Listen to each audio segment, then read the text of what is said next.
Siguiente tema, hermanos, el pacto sacerdotal. Padre bendito, Rey eterno, suplicamos que nos siga dando de su luz y de su verdad para hacer estos estudios. Y seguimos suplicando que sea su luz y su verdad la que entre a los oídos de las personas que reciban estos estudios. Le pedimos todo esto, Dios eterno, por supuesto, en el nombre poderoso de nuestro Señor Yeshua. Amén. Del pacto sacerdotal, hermanos, comienza a hablarse desde Hebreos en el capítulo 7. En los primeros versos habla sobre los diezmos dados a los sacerdotes, y en el verso 11 habla de que si la perfección fuera por el sacerdocio levítico, dice, porque bajo él recibió el pueblo la ley. Bajo el pacto sacerdotal, el pueblo recibía la ley que en el antiguo pacto fue por el sacerdocio levítico, y en el nuevo pacto recibimos la ley igual, por el sacerdocio, pero por el sacerdocio de hoy, que es el sacerdocio de Cristo Yeshua, nuestro Mesías. Porque Cristo, siendo fiador del nuevo pacto sacerdotal, Él toma la obligación del sacerdocio y hace llegar la ley al pueblo, no como en el antiguo pacto. En el antiguo pacto, el sacerdocio levítico hacía llegar la ley al pueblo a través del libro de Moisés y de las tablas de piedra. Pero hoy recibimos la ley bajo el nuevo pacto del que Cristo es mediador. No se confunda mediador con fiador, porque el nuevo pacto del que Cristo es mediador es donde la ley es grabada en nuestra mente y escrita en nuestro corazón. Esto lo vimos en el tema anterior, donde el nuevo pacto de cumplir la ley del que Cristo es mediador está en Hebreos capítulo 8, en los versos del 8 al 10. Este es el nuevo pacto de cumplir la ley del que Cristo es mediador, repito, no fiador. Y en este nuevo pacto la ley se escribe en las tablas de carne del corazón, como lo vimos también en el tema anterior, en 2 de Corintios capítulo 3, verso 3. El nuevo pacto para cumplir la ley ya no es escribir en tablas de piedra, ahora es escribir en las tablas de carne del corazón. Y ahí mismo en 2 de Corintios, en el verso 6, habla de este nuevo pacto que no es de letra, porque con la letra se escribió en el libro de Moisés y en las tablas de piedra, pero en el corazón y en la mente se escribe con el Espíritu del Dios vivo, como dice ahí. Y es precisamente por eso que dice el verso 12 en Hebreos 7, que es el que seguía, dice, porque cambiando el sacerdocio, necesario es que haya también cambio de ley. Claro, mucho cuidado con estas citas, porque son las que tuercen. Si se cambió el sacerdocio de tribu, se tiene que hacer este cambio de ley. El sacerdocio cambió de tribu cuando cambió a Cristo, porque Cristo no es de la tribu de Leví. Para entender esto correctamente, se tiene que ver el contexto que está aquí. Usted sabe que no podemos encerrarnos en un solo verso para interpretar correctamente. Si nos encerramos en un solo verso, no interpretamos correctamente. Vamos a ver el contexto aquí, porque aquí nos dice cuál fue el cambio de ley que fue necesario hacer. Enseguida, ahí, el verso que sigue, en el verso 13 dice, aquel de quien dice esto es de otra tribu, de la cual nadie sirvió en el altar. Entonces, ¿cuál es el cambio de ley? Se cambió el sacerdocio y se quitó de la tribu de Leví. Esto es lo que se tiene que cambiar en la ley. Solo esto. No se refiere a que se cambia toda la ley. Y lo podemos comprobar si seguimos leyendo contexto. Verso 14 y 15 dicen, porque manifiesto es que nuestro Señor vino de la tribu de Judá, de la cual nada habló Moisés tocante al sacerdocio. Y esto es aún manifiesto si a semejanza de Melquisedec se levanta un sacerdote distinto. Repito, dice, porque manifiesto es que nuestro Señor vino de la tribu de Judá, de otra tribu que no fue la tribu de Leví, de la cual, dice ahí, nada habló Moisés tocante al sacerdocio. Se levantó un sacerdote distinto, dice el verso 16, no constituido conforme a la ley del mandamiento. Mucha atención, porque aquí es donde nos está diciendo cuál fue el cambio de ley. Aquí nos está diciendo cuál fue el mandamiento que cambió de la ley. Y si habla en singular, es porque cambió solo un mandamiento de la ley. Y aquí nos dice cuál es. Nos dice muy claro que es el mandamiento acerca de la descendencia de donde debían venir los sacerdotes. Y el verso 18 lo reafirma, dice, queda pues abrogado el mandamiento anterior a causa de su debilidad e ineficiencia. Este es el cambio de ley. No es que la ley se cambie por otra ley. No es cambio de ley por otra ley. Es cambiar el mandamiento acerca de la descendencia de la ley. Porque la ley nos dice de dónde debían venir los sacerdotes, de qué descendencia.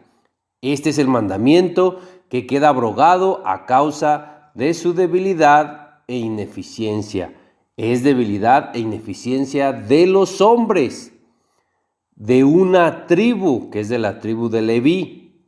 El que de una sola tribu puedan ser sacerdotes es lo que es débil e ineficiente por los hombres de esa tribu. No es débil e ineficiente un mandamiento que haya dado Dios.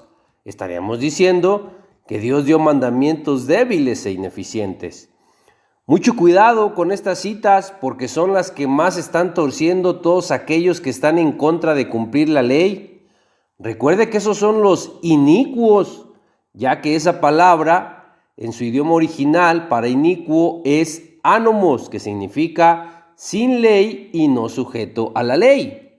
Es lógico, todos los que no se sujetan a la ley van a torcer estas citas y todas las que puedan las van a torcer para decir que la ley no se cumple.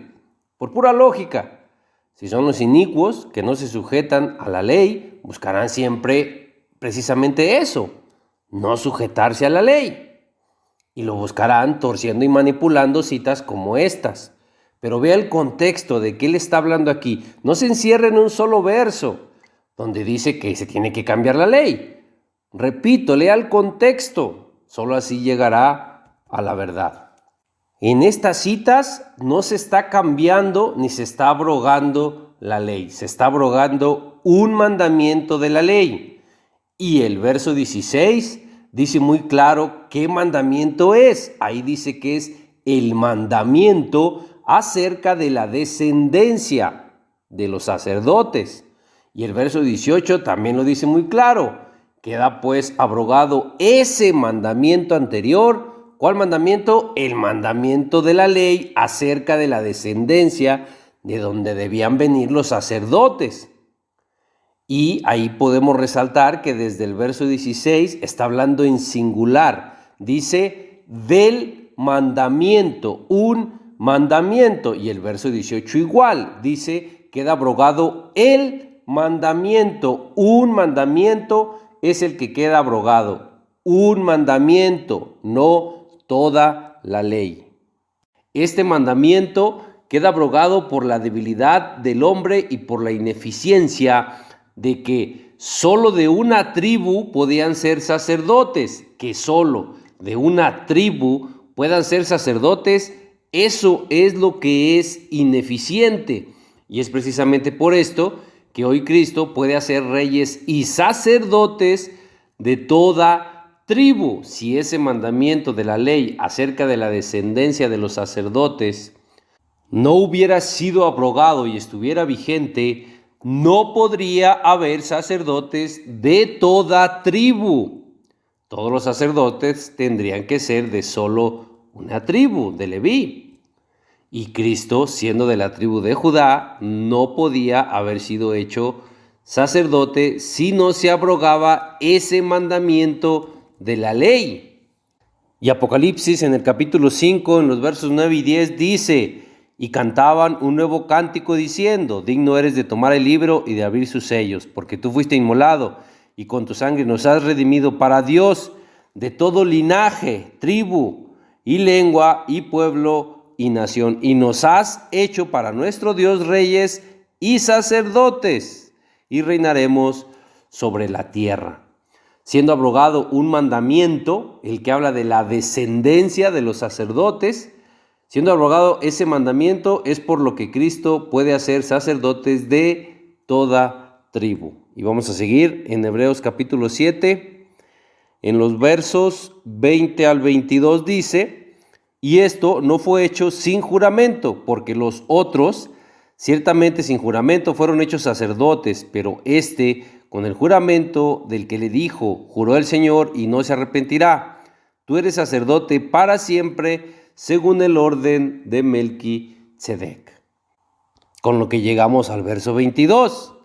Por tanto, Cristo, Yeshua, es hecho fiador de un mejor pacto. Cristo es mediador del nuevo pacto, donde la ley es escrita en la mente y el corazón, y es hecho fiador de el nuevo pacto sacerdotal, porque hoy sabemos que Cristo es nuestro sumo sacerdote en el templo celestial.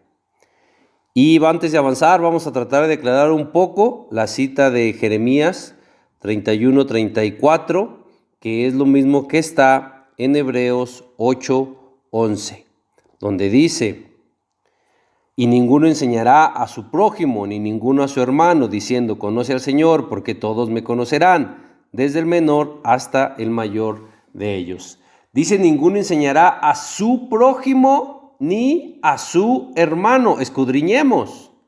Claro, ninguno más enseñará a los hermanos y al prójimo, que ya estarán en el nuevo pacto y tendrán grabada la ley en su mente y escrita en su corazón. Pero las naciones que quedaren fuera no tienen aún su entrada en el nuevo pacto. Las naciones que quedaren son las que serán regidas con vara de hierro por Cristo. Dice en Apocalipsis, en el capítulo 19, en el verso 15, de su boca sale una espada aguda para herir con ella a las naciones, y él la regirá con vara de hierro, y él pisa el lagar del vino del furor y de la ira del Dios Todopoderoso. La palabra regir en griego es poimaino, que significa apacentar como pastor. Entonces es Cristo pastoreará con vara de hierro a las naciones. Es decir, ya no habrá tal cosa de que si quieres o no quieres cumplir la ley de Dios. Será o la cumples o mueres. Eso será regir o pastorear con vara de hierro. De hecho, eso es muy parecido a lo que se hace hoy. Cristo pastoreará igual que hoy. Hoy, el que pastorea bien enseña la ley y enseña a cumplirla.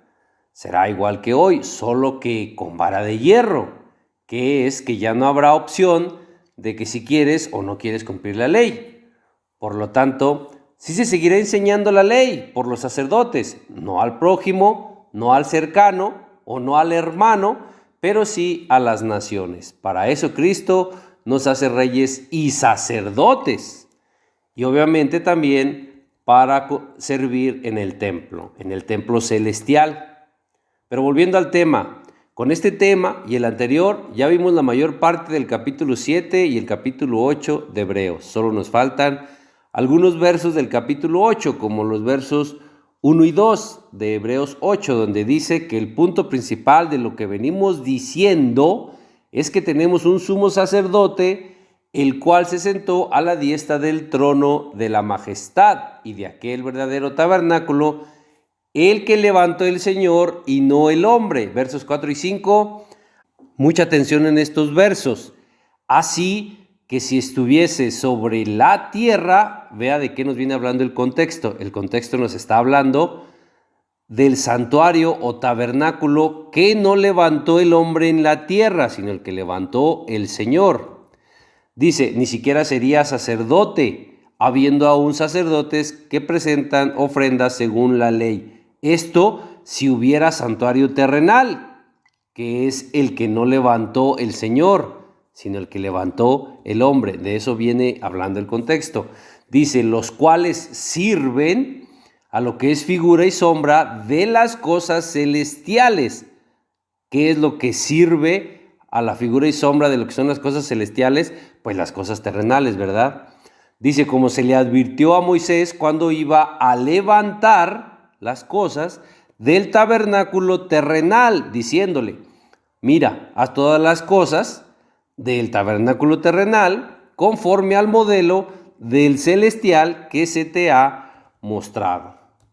Después, en el verso 7, parece decir que el primer pacto tiene defectos. Y digo parece porque estos pactos los hizo Dios. Y lo que hace Dios no puede ser hecho con defectos. El verso 8, que ya leímos también, comienza diciendo, porque reprendiéndolos a ellos, a los hombres, entonces los defectos son de ellos, son de los hombres, no del pacto. ¿Que Dios hizo al hombre y el hombre sí tiene defectos? No, Dios no hizo con defectos al hombre. Dios hizo al hombre recto, pero fue el mismo hombre, con su libre albedrío, el que buscó muchas formas para pervertirse. Lo dice en Eclesiastes, en el capítulo 7, en el verso 29. Dice, he aquí solamente esto he hallado, que Dios hizo al hombre recto, pero ellos buscaron muchas perversiones. Cuidado con decir o pensar que Dios dio mandamientos o que hizo un pacto con defectos. Decir que Dios dio algo defectuoso es no entender ni siquiera la perfección con la que Dios hace las cosas. El pacto ni los mandamientos de Dios no tienen defectos.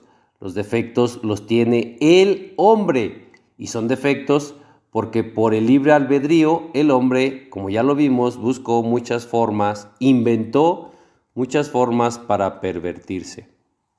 Y es claro, y es hasta lógico que se tiene que cambiar lo que tiene defectos. No se cambia lo que no tiene defectos y es perfecto. Los mandamientos del pacto ni la ley no tienen defectos. Por lo tanto, los mandamientos ni la ley no se cambian. Repito, lo que se cambia y se tiene que corregir es al hombre, porque es el hombre el que tiene defectos y es débil por la carne. Y para cambiar al hombre, ¿qué debía hacerse? Exactamente lo que hace el nuevo pacto de cumplir la ley. Se escribe dentro del hombre defectuoso lo que no tiene defectos y que es perfecto, la ley y los mandamientos. Dice el Salmo 19, en el verso 7 dice, la ley de Dios es perfecta, que convierte el alma. El testimonio de Dios es fiel, que hace sabio al sencillo. La ley, dice la Biblia, es perfecta y esta se escribe y se graba dentro de la mente y el corazón del hombre, y es así como se cambia y se corrige al hombre que es débil y que es el que tiene defectos. Repito, no se cambia, no se quita, no se corrige lo que no tiene defectos y que es perfecto, que es la ley. Los mandamientos dados por Dios y los pactos no se corrigen, ni se cambian, ni se quitan. Esto es perfecto, lo dice la Biblia. ¿Sí le cree a la Biblia? Porque además dice que los mandamientos y la ley son eternos. Ahí mismo en Salmos, en el 119, en el verso 44 dice, guardaré tu ley siempre, para siempre y eternamente. Ahí mismo en Salmos, en el Salmo 111, en el verso 7 y 8 dice, las obras de sus manos son verdad y juicio. Fieles son todos tus mandamientos, afirmados eternamente y para siempre, hechos en verdad y en rectitud. Lo correcto y hasta lo lógico se cambia lo que tiene defectos y que no es perfecto. No se cambia lo que no tiene defectos y que sí es perfecto, y que es eterno, que son los mandamientos y la ley. Ya lo vimos. Dios no haría lo incorrecto, que sería cambiar lo que no tiene defectos y que es perfecto y eterno, que son su ley y sus mandamientos. Dios haría lo correcto, que es corregir y cambiar lo que no es perfecto y que sí tiene defectos y que es débil, que es el hombre. Y el hombre se cambia y se corrige, teniendo grabada la ley que es perfecta en su mente y escrita en su corazón. Y con esto podemos ir hasta el verso 19 de Hebreos 7, que estamos viendo Hebreos. En el capítulo 7, en el verso 19, dice: pues nada perfeccionó la ley y de la introducción de una mejor esperanza por la cual nos acercamos a Dios. Dice que nada perfeccionó la ley, pero acabamos de ver que la ley sí es perfecta. Y no, hermano, la Biblia no se contradice. La ley es perfecta, pero no puede perfeccionar al hombre si está fuera del hombre. Para perfeccionar al hombre, la ley que es perfecta tiene que estar dentro del hombre, y eso es lo que se hace en el nuevo pacto.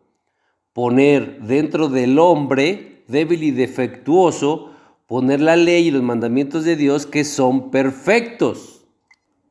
Aún y el hombre no se perfeccionara con la ley, no deja de ser perfecta la ley. Y el hombre no se perfecciona porque el hombre no tiene la ley dentro de su mente y dentro de su corazón. Pero si entra en el nuevo pacto, ahí entonces sí tendrá la ley grabada en su mente y escrita en su corazón. En un ejemplo secular, es como si un poco de agua no llena perfectamente un vaso. El agua no deja de ser agua, aunque no llene el vaso. La ley no deja de ser perfecta, aunque nada perfeccione en el hombre. Repito, nada lo perfecciona en el hombre porque la ley está fuera del hombre. Pero si entra en el nuevo pacto, la ley ya estará dentro del hombre, en su mente y en su corazón. Pensar que lo que Dios dijo que era pecado en su ley, por la debilidad y los defectos del hombre, después dijo que ya no era pecado, hermano, esto es absurdo. Lo que Dios dijo en un principio que era pecado, siempre será pecado. Y si Dios dijo que era pecado comer cerdo y no guardar el día santo, el día de reposo, eso siempre será pecado. En el momento que Dios diga que lo que dijo que era pecado ya no es pecado, Dios se estaría contradiciendo a sí mismo y se estaría retractando de lo que Él mismo dijo, de lo que Él mismo dio como ley. ¿Usted cree que Dios haría algo así? ¿Qué clase de Dios cree que tiene, que se retracta de lo que dice y que se contradice en lo que dijo, diciendo que ya no es pecado lo que primero dijo que sí era pecado? ¿No dice Números 23:19 que Dios no es hombre para que mienta, ni hijo de hombre para que se arrepienta? ¿Cómo entonces pueden pensar que Dios se arrepintió de la ley que dio por medio de Moisés y después dio otra ley en el Nuevo Testamento, quitando la primera ley que había dado por medio de Moisés? Eso es arrepentirse. Dios daría mandamientos en el Antiguo Testamento y después se arrepintió y dio otros mandamientos en el Nuevo Testamento. Se arrepintió de los primeros que dio en el Antiguo Testamento. ¿No dice aquí que Dios no es hijo de hombre para que se arrepienta? ¿Y no es Dios el mismo ayer, hoy y siempre? Entonces, ¿por qué ayer dijo que algo era pecado y hoy dice que eso ya no es pecado? Y entienda que aún y hable de su carácter, cuando dice que Él es el mismo ayer, hoy y siempre, entienda que su carácter refleja su ley. Que no lo engañe la serpiente diciendo que el que Dios diga que Él es el mismo ayer, hoy y siempre no tiene que ver con su ley. Claro que tiene todo que ver con su ley, si su ley refleja su carácter. Tristemente, hoy enseñan eso y eso creen. ¿Creen que Dios dijo algo así como: vamos a dejar que el hombre haga lo que está mal y que es pecado? Vamos a dejar que lo haga en nuevos mandamientos, en una nueva ley, porque por la debilidad de la carne y por los defectos del hombre, el hombre no puede cumplir la ley, la primera ley que dimos. Y por eso, en vez de corregir y cambiar al hombre que es el que está mal, vamos a cambiar la ley y los mandamientos que son perfectos y eternos. Hermano, pensar que Dios haría algo así es absurdo. Pero vamos a regresar al tema. Veíamos en el tema anterior que el capítulo 9 de Hebreos repite el pacto del que Cristo es mediador, que es el pacto de cumplir la ley, no el sacerdotal. Recuerde que del pacto sacerdotal, Cristo es fiador, no mediador.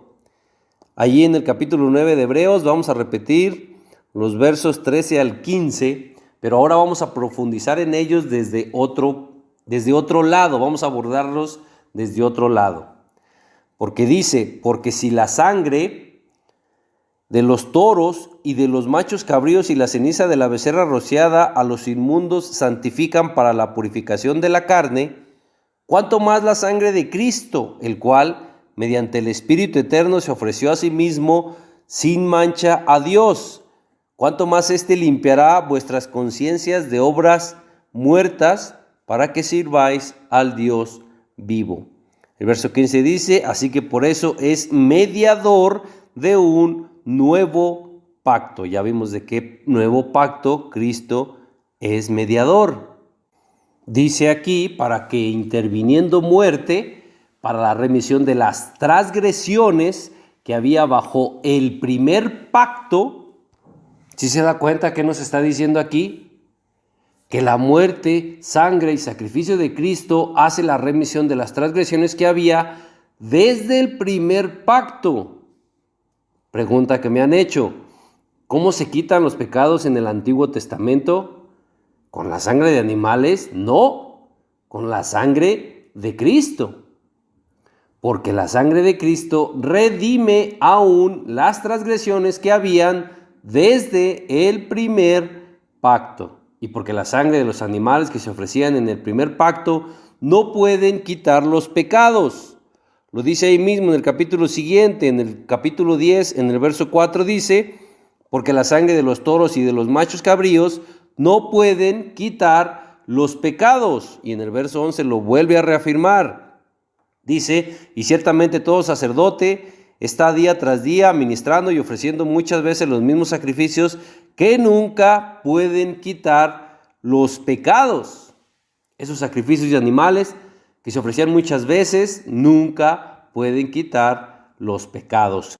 Y Cristo sí es el Cordero que sí quita el pecado del mundo. Lo dice Juan capítulo 1 verso 29 y lo dice aquí mismo también. En Hebreos capítulo 9, en los versos 25 y 26, el sacrificio de Cristo, el sacrificio de sí mismo, sí quita de en medio el pecado. Cristo cargó con todos los pecados de todos, incluso con el pecado de desobediencia del primer hombre, de Adán. Si Cristo cargó con todos los pecados, incluyendo con el pecado del primer hombre, de Adán, ¿no podría cargar con los pecados de todos los hombres del Antiguo Testamento, de esos hombres justos? Claro que sí. Entonces, el pecado de los hombres justos del Antiguo Testamento se quita con la sangre de Cristo, porque la sangre de animales no pueden quitar los pecados. Con la sangre de los animales, los pecados eran perdonados, pero el pecado solo se cubría. No se quitaba. Y la sangre de Cristo sí quita los pecados, las transgresiones desde el primer pacto y desde el primer hombre. Es lo que dice ahí en el verso 15 de Hebreos 9. Todos los pecados de todas las personas justas del Antiguo Testamento y de las del Nuevo Testamento son quitados por la sangre de Cristo, porque la sangre de animales, de toros y de los machos cabríos, como el que se sacrificaba en Yom Kippur para perdón de pecados, estos no pueden quitar los pecados, estos solo los cubrían para ser perdonados. Pero lo único que puede quitar los pecados es la sangre de Cristo. Entonces no importa si se hacía el sacrificio de Yom Kippur, que si era para el perdón de pecados, El pecado con ese sacrificio solo se cubría y se perdonaba, pero el pecado no se quitaba, porque la sangre de los animales no pueden quitar los pecados. Los pecados se quitarían hasta el tiempo de reformar las cosas, que es a lo que vino Cristo, Yeshua, y es en el tiempo de Cristo. Seguimos ahí mismo en Hebreos 9, en los versos voy a leer desde el 18 hasta el 23. Dice, donde ni aún el primer pacto fue instituido sin sangre, porque habiendo anunciado Moisés todos los mandamientos de la ley a todo el pueblo, tomó la sangre de los becerros y de los machos cabríos.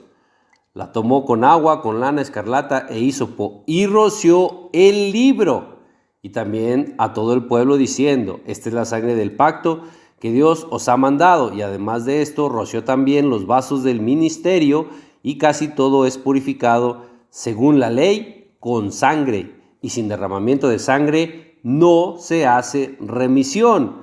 Fue pues necesario que las figuras de las cosas celestiales fuesen purificadas así, pero las cosas celestiales mismas con mejores sacrificios que estos. El santuario celestial, después de creado, tenía que ser dedicado a Dios, y esa dedicación se debía hacer con sangre, y se hizo, pero el santuario celestial con la hermosa y preciosa sangre de Cristo.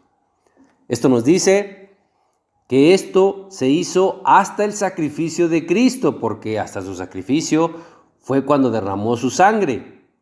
Y no hay sangre mejor para hacer la dedicación del santuario celestial, no hay mejor sangre que la de Cristo. Mucha atención, no es que el santuario celestial haya sido ensuciado y que se tenía que purificar, no, es que el santuario celestial también tenía que ser dedicado a Dios, igual que como fue dedicado el tabernáculo terrenal levantado por Moisés. Este fue purificado o dedicado a Dios con sangre. Cuando recién Moisés había levantado el tabernáculo, no había sido ensuciado ni profanado. No se tenía que purificar, pero sí se tenía que dedicar a Dios. Igual con el santuario celestial. Nunca fue ensuciado ni profanado, pero sí se tenía que dedicar a Dios. Y esto se hace con sangre. Y si el tabernáculo terrenal fue dedicado con sangre de animales a Dios, el santuario celestial debía ser dedicado con sangre mejor que la de los animales. Y no hay mejor sangre más pura y limpia que la de Cristo. Y el que se le haya mostrado el santuario celestial a Moisés para que hiciera el terrenal, nos dice que el santuario celestial existía y había sido levantado por Dios desde el tiempo de Moisés. Pero el que nos diga que fue dedicado o consagrado a Dios con la sangre de Cristo, esto nos dice que aunque el santuario celestial ya existía desde el tiempo de Moisés, no fue dedicado sino hasta el sacrificio de Cristo, porque fue dedicado con su sangre, con la sangre de Cristo, que Él derrama hasta su sacrificio. El verso 24 de Hebreos 9 dice, porque no entró Cristo en el santuario hecho de mano, figura del verdadero, sino en el cielo mismo para presentarse ahora por nosotros ante Dios. Cristo no entró en el santuario hecho de mano, que era figura del verdadero. Sabemos que Cristo sí entró o sí anduvo en el santuario terrenal, pero aquí se refiere a que no entró a este santuario terrenal para purificarlo o para dedicarlo a Dios. Al santuario que entró Cristo para dedicarlo a Dios y entró con su misma sangre fue al santuario celestial, no al hecho por manos de hombre. Ya leímos Hebreos en el capítulo 8, en el verso 2, donde dice que el tabernáculo celestial lo levantó Dios. Esto nos dice algo muy importante. El tabernáculo celestial lo levantó Dios. Y en el verso 5 dice que a Moisés se le dijo, mira, haz todas las cosas del santuario terrenal, conforme al modelo que se te ha mostrado. Repito, el tabernáculo que levantó el Señor y que está en el cielo, Dios ya lo había levantado desde el tiempo de Moisés. Y en Hebreos capítulo 10, ya entramos al capítulo 10, desde el verso 1 hasta el 8, en resumen, Habla de ofrendas, sacrificios y holocaustos por el pecado. Dice el verso 2, limpios una vez, no tendrían ya conciencia de pecado. Verso 3, en estos sacrificios cada año se hace memoria de los pecados. Verso 4, la sangre de toros y de machos cabríos no pueden quitar los pecados. Versos 6 al 8, holocaustos, expiaciones, sacrificios y ofrendas por el pecado, no quisiste ni te agradaron. Cosas las cuales se ofrecen según la ley. Una y otra vez habla de holocaustos, expiaciones, sacrificios y ofrendas por el pecado. Y el verso 9 dice, quita lo primero para establecer lo postrero. ¿De qué viene hablando el contexto? De holocaustos, expiaciones, sacrificios y ofrendas por el pecado. Digo esto porque aquí utilizan este verso, lo tuercen, lo manipulan, para decir que aquí está diciendo que quite lo primero y que se refiere al Antiguo Testamento y a la ley. No, vea el contexto. Habla de las ofrendas, sacrificios y expiaciones por el pecado. Quita eso, esos sacrificios y ofrendas por el pecado, que es lo primero, y establece lo postrero. Postrero significa último, y lo último para expiación del pecado es el sacrificio de Cristo. Y después del sacrificio de Cristo no ha habido ni habrá otro sacrificio que se haga, pero para expiación de pecados. El verso 10 dice, en esa voluntad somos santificados mediante la ofrenda del cuerpo de Cristo hecha una vez y para siempre. Esto es lo postrero, esto es lo último, hecho una vez y para siempre. En los versos 17 al 18, donde dice, donde hay remisión de pecados, no hay más ofrenda por el pecado. Pero debemos saber que no solo se hacían ofrendas y sacrificios por el pecado, hay por lo menos 5 tipos de sacrificios diferentes en la ley de sacrificios de animales. ¿Se quitó toda ofrenda y sacrificio por el pecado? Sí, sin duda, pero solo por el pecado. Y repito, hay por lo menos 5 tipos de sacrificios diferentes en la ley. No solo hay sacrificios, o no solo había sacrificios por el pecado. Los sacrificios que se quitaron fueron por el pecado sin duda. Y esos fueron quitados por el sacrificio de Cristo. Pero, vuelvo a repetir, pero hay más sacrificios. Recalco mucho esto porque hoy se burlan los pastores diciendo que si vas a cumplir la ley, entonces traigas tu animalito para sacrificarlo y que los sacrificios ya no se hacen. No, entienda esto bien. Hay 5 tipos de sacrificios diferentes en la ley. Están los holocaustos o sacrificios en ofrenda de paz, sacrificios de ofrendas voluntarias, sacrificios de acción de gracias. Por lo menos estos 3 no tienen que ver con el pecado. Y el sacrificio y ofrenda que se quitó o que quitó el sacrificio de Cristo fue el sacrificio por el pecado. Entiéndase esto bien, por favor. ¿Los demás sacrificios se siguen haciendo? ¡Claro! Cuando usted ofrece una comida al hambriento, es como si lo hiciera para Dios. Porque Cristo dice, estuve hambriento y me diste de comer. Y si usted pregunta, ¿cuándo hice esto? Cristo le dirá, cada vez que lo hiciste al que tenía hambre. Es como si me lo hubieras dado, ofrecido a mí. Y si en esa comida usted dio algún tipo de carne, tuvo que haber un sacrificio de un animal para esa comida. Y es algo que está ofreciendo a Dios. ¿Se siguen ofreciendo sacrificios de animales a Dios? Sí. Y es lo mismo si usted celebra las fiestas de Dios y en la comida hay carne. Si es para las fiestas de Dios, lo está ofreciendo a Dios. Y si es carne, tuvo que haber un sacrificio de un animal y usted lo está ofreciendo a Dios. Por ejemplo, si usted celebra Pascua, como dice la Biblia, la tendría que celebrar con panes sin levadura, con hierbas amargas y con carne asada al fuego. Si va a asar carne en Pascua, que es una fiesta de Dios, tuvo que haber un sacrificio de un animal. ¿Y lo está ofreciendo a Dios? Sí. Como perdón de pecados, no, pero sí es una ofrenda a Dios. Pero de todo esto ya hemos hablado en otros temas que ya están en nuestro canal. Por lo pronto, hasta aquí vamos a dejarle en Vamos a hacer una pausa y nos vemos en la siguiente parte. Hermano, que Dios le bendiga y le guarde.